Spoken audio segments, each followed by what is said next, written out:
ब्रजभूषण को गिरफ्तार करो, ब्रजभूषण को गिरफ्तार करो। अब वे जाट हो गई हैं। जब दो बार ओलंपिक खेलने वाली विनेश फोगाट एशियन गेम्स और राष्ट्रमंडल खेलों में पदक जीतकर आ रही थीं, तब वे भारत की बेटी थीं।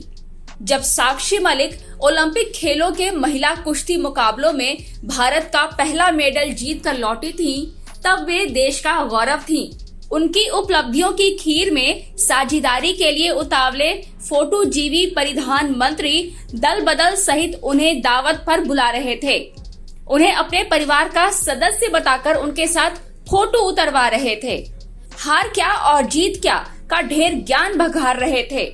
उनकी टेबल पर जाकर बतियाते हुए स्नेह और लाड़ बरसा रहे थे। अखबारों की सुर्खियों में उनके साथ अपना नाम और तस्वीर चस्पा करके कुछ इस तरह नजदीकियां जता रहे थे कि जैसे मेडल के पीछे खिलाड़ियों का परिश्रम और खेल कौशल कम, मोदी नाम केवलम का पुण्य प्रताप ज्यादा था। मगर जैसे ही इनने अपनी आपत्ति सुनाने के लिए मुंह खोला, अपनी पीड़ा सुनाने की कोशिश की और मोदी की पार्टी के एक सांसद कुश्ती फेडरेशन के अध्यक्ष द्वारा किए यौन उत्पीड़न के जघन्य अपराधों को उजागर किया, जैसे ही इन्होंने पुलिस में अपनी शिकायत लिखवाई, वैसे ही ये भारत की बेटियां, देश का गौरव, परिवार की सदस्य अचानक से जाट हो गयीं। अब वे खिलाड़ी नहीं हैं, अब वे जाट हैं, जैसे जाट होना कोई गुनाह हो। विनेश या साक्षी या बजरंग की बजाय इनके फोगाट, मलिक और पुनिया होने पर जोर देते हुए जाट भी कुछ इस अंदाज में, कुछ इस तरह दांत भींचकर नफरत में डुबोकर बोला जा रहा है, जिस तरह इस कुनबे द्वारा मुसलमान बोला जाता रहा है। आईटी सेल पोषित इस अभियान में यहाँ तक लिखा जा रहा है कि जाट एक कृतघ्न परजीवी कौम है, जो उनका भला करता है वे उन्हीं को नुकसान पहुंचाते हैं। आह्वान किया जा रहा है कि यह भी सबक मानवता की शेष जातियों को सीखना चाहिए। मतलब यह कि जाटों के बारे में सबको वही कहना और मानना चाहिए जो ब्रजभूषण शरण सिंह को बचाने के लिए इनका गिरोह कह रहा है। न्याय की गुहार करते जंतर मंतर पर बैठे खिलाड़ियों को जलील और अपमानित करने के लिए पूरी ताकत झोंक दी गई है। देश की शानदार खिलाड़ियों को पैसा लेकर आंदोलन करने वाली आंदोलन जीवी से लेकर न जाने क्या क्या नहीं कहा जा रहा। संघ भाजपा की पूरी आईटी सेल उन्हें गरियाने और उन पर कीचड़ उछालने में जुट गई है। मोदी मेहरबान तो ब्रजभूषण पहलवान को चरितार्थ करते हुए यौन उत्पीड़न का वह आरोपी भी खुलेआम इन लड़कियों के बारे में बेहुदी बातें करने से लेकर उनके निजी जीवन तक हर संभव असंभव लांछन लगाने में भिड़ा हुआ है। गोदी में बैठे बैठे गटर में जा पहुंचा मीडिया राजा का साज सजाने से होते हुए अब बलात्कारियों और यौन अत्याचारियों का बाजा बजाने तक पहुंच गया है। क्या यह पहली बार हो रहा है? नहीं, ये हम बनाम वे के आख्यान का नया सर्ग है। वे हर रोज इस आख्यान में कुछ को हम बनाकर किसी को वे बताकर देते हैं, लगातार बताते जा रहे हैं। इस बार यह कुछ ज्यादा है विद्रूप और गलीज, भोंडा और घिनौना युग्म है।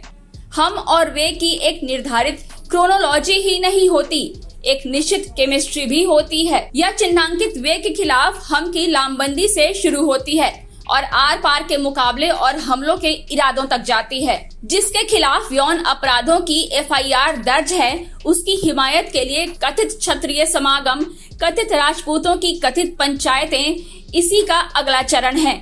इनमें खुलेआम चक्कू छुरियां भांजी जा रही हैं, त्रिशूल तलवारें लहराई जा रही हैं, जंतर मंतर पहुंचकर धरना उखाड़ देने की धमकियां दी जा रही हैं, इशारों इशारों में ठिकाने लगाने के ऐलान किए जा रहे हैं। खुद यौन अपराधों के आरोपी ब्रजभूषण सिंह ने कुछ कथित साधु संतों की मौजूदगी में हुई कथित धर्म सभा से ठाकुरों के बीच उन्माद भड़काने का सिलसिला शुरू किया है। करणी सेना से लेकर बाकी स्वनामधारी जाति संगठन इसमें कूद पड़े हैं और ब्रजभूषण शरण सिंह को महाराणा प्रताप के बाद क्षत्रिय समाज का सबसे बड़ा मसीहा बताकर उनके खिलाफ शिकायतें दर्ज कराने वाली लड़कियों के खिलाफ यलगार की जा रही है। कौन है यह ब्रजभूषण शरण सिंह, जिस यौन दुराचारी के खिलाफ देश की गौरव बेटियां दिल्ली के जंतर मंतर पर धरना दिए बैठी हैं, जिसे बचाने के लिए मोदी शाह की सरकार और उनकी पुलिस संघ IT सेल पूरे प्राणपण से जुटी हुई है। हर छोटी बड़ी बात पर बोलने वाला RSS जिसके बारे में सुट मारे बैठा है, वह संस्कारी पार्टी भाजपा का सदाचारी सांसद ब्रजभूषण शरण सिंह कौन है? वैसे तो उनके किए धरे से बाबरी मस्जिद तोड़ने से लेकर दाऊद इब्राहिम से रिश्ता जोड़ने तक के आरोपों की पूरी हिस्ट्री शीट भरी पड़ी है। फिर भी ताजे संदर्भ के लिए उनकी कुछ खास योग्यताएं इस प्रकार हैं। माफिया दाऊद इब्राहिम के 4 सहयोगियों को अपने आधिकारिक आवास पर शरण देने का आरोप लगा। इस मामले में उन्हें टाटा के तहत गिरफ्तार किया गया। शर्मा शर्मी में 1996 में संस्कारी पार्टी भाजपा ने उनका टिकट काटा तो मगर उनकी पत्नी केतकी सिंह को प्रत्याशी बनाकर लोकसभा चुनाव जितवा दिया। ध्यान रहे तब यह अटल बिहारी वाजपेयी और आडवाणी के नेतृत्व की चाल, चरित्र और चेहरे वाली भाजपा थी। उनके आपराधिक रिकॉर्ड की कुंडली खूब छप चुकी है। अभी हाल ही में उन्होंने टीवी इंटरव्यू में अपने हाथों से एक हत्या करने की बात कबूल की है। ठीक इन्हीं योग्यताओं के चलते वे भाजपा के खरदूषण नहीं आभूषण हैं। बहरहाल इनके बहाने जाटों को वे और क्षत्रिय सहित बाकियों को हम बनाने का जो खेल खेला जा रहा है उसका मैदान सिर्फ जंतर मंतर तक नहीं है। 24 घंटा 365 दिन जैसे भी हों वैसे चुनाव जीतने की तिकड़म में लगे रहने वाले डिवाइडर इन चीफ और उनकी डिवाइडिंग बटालियन का निशाना उससे आगे का है। हरियाणा विधानसभा चुनावों में एक के विरुद्ध 35 जाट बनाम बाकी सब के रूप में इसे पहले भी आजमाया जा चुका है। अब इसे हरियाणा के साथ पश्चिमी उत्तर प्रदेश और राजस्थान होते हुए कुछ और आगे तक बढ़ाना है। विभाजनों की श्रृंखला कहां तक जाएगी, देश का क्या करेगी, इसकी परवाह किए बिना खेल जारी है। इसे ही आगे बढ़ाते हुए जब जरूरत पड़ती है तब खुद हिंदू राष्ट्र हृदय सम्राट OBC हो जाते हैं। हिंदू राष्ट्र बनाने को आतुर कथित भगवाधारी साधु साध्वी खुद को कुर्मी लोधी बताते हुए अपनी अपनी जातियों में विचरण करने लगते हैं। राजनीति अंतर विरोधों के प्रबंधन का नाम है कि कहावत को भाजपा और संघ परिवार ने और ज्यादा सांघातिक रूप देकर राजनीतिक आंतरिक विरोधों को बढ़ाने, खाइयां खोद कर उन्हें चौड़ा कर वोट जुटाने भर का काम कर दिया है। इसके नतीजे में देश और उसके अवाम को भले ही विग्रह और विघटन की आशंका से क्यों न जूझना पड़े। मणिपुर में यही आजमाया जा रहा है। वहाँ जाट नहीं है, वहाँ यह विभाजन मैतेई बनाम बाकी जनजातियों के नाम पर किया जा रहा है। सदियों से जनजातियों के साथ रह रहे मैतेई समुदाय को आदिवासियों की जमीन हथियाने का लालच दिखाकर इस छोटे लेकिन अत्यंत संवेदनशील इतिहास वाले प्रदेश को धधकती भट्टी में बदल दिया गया है। छत्तीसगढ़ से झारखंड तक आदिवासियों के ही बीच धर्म के नाम पर जो आज तक कभी नहीं हुआ वह कराया जा रहा है। कर्नाटक विधानसभा के हाल में हुए चुनावों में ऐसी कोई दरार नहीं जिसे बड़ा या गहरा करने की साजिश खुद इनके सबसे बड़े नेताओं ने नहीं की हो। शैव बाहुल्य दक्षिण में राम की सीमित स्वीकार्यता दिखी तो हनुमान की पूंछ पकड़कर वैतरणी पार करने की असफल कोशिश इसी का एक उदाहरण है। बंदे विभाजनी विग्रही मानसिकता के इतने लती हो गए हैं कि भारत के बाहर भी इस तरह के कारनामे अंजाम देने और देश की नाक कटाने से बाज नहीं आते। ब्रिटेन के लेस्टर शहर में पिछले साल हुए दंगों की लंदन के अखबारों में छपी रिपोर्ट के अनुसार इन नस्लीय झड़पों को भारत के प्रधानमंत्री नरेंद्र मोदी की हिंदू राष्ट्रवादी पार्टी द्वारा भड़काया गया था।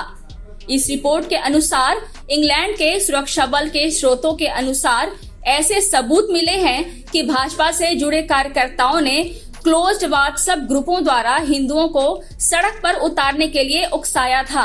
ध्यान रहे कि विदेशी धरती पर यह धत्कर्म उस ब्रिटेन में किया गया जहां का प्रधानमंत्री खुद को हिंदू कहता है। इसमें कोई शक नहीं कि जंतर मंतर पर बैठे खिलाड़ियों के समर्थन में पूरा देश एकजुट हो रहा है। जनता के तकरीबन सभी संगठन, किसानों का संयुक्त मोर्चा, ट्रेड यूनियनों का साझा मंच, महिला, युवा, छात्र, प्राध्यापक, बाकी खिलाड़ी, संस्कृति कर्मी, फिल्म शख्सियतें मोर्चे पर पहुंच रही हैं। अंतर्राष्ट्रीय ओलंपिक एसोसिएशन भी कदम उठा चुकी है। आधी से ज्यादा लड़ाई जीती जा चुकी है, बाकी भी जीती ही जाएगी। कर्नाटक विधानसभा चुनावों का जनादेश भी आ चुका है और वहां की जनता ने निर्णायक रूप से फूट परस्त, नफरती, उन्मादी प्रचार को ठुकरा दिया है।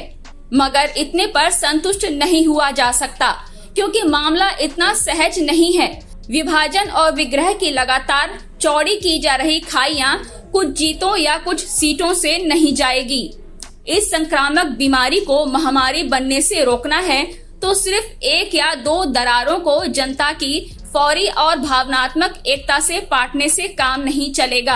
हर तरह के हम और वे से लड़ना होगा। इसमें अंतर्निहित खतरों को सबको समझाना और खुद भी समझना होगा। नफरती विघटन के लिए खुर पटक रहे सांड को पूंछ से नहीं सींग से पकड़ना होगा। फिलहाल ऐसा करना कुछ लोगों को कठिन लग सकता है, किंतु असंभव नहीं है। जनचौक के लिए बादल सरोज की रिपोर्ट।